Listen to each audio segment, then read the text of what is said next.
وبيرجع حسام عادي، وأسماء بتتعامل معاه على طبيعتها بدون ما تبينه إنه خاين وحقير.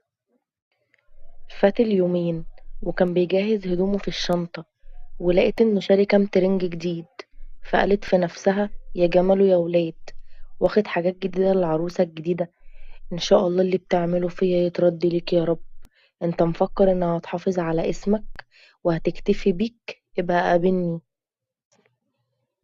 اهي وقعت في طريق الشخص اللي يشبهها، ونيتكم زي بعض، وهتشرب من الكاس اللي شربتني منه يا حسين.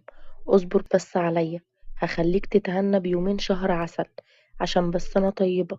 لكن بعدين هندمك على خيانتك دي، عشان انا مستاهلش ده كله منك، ولا في حاجة هتداوي الجرح اللي جوايا والحزن ده. اصل مفكر واحدة كلمت واحد في السر هتبقى محترمة وتكتفي بيك؟ اصل انا عارفة النوع ده كويس من الستات.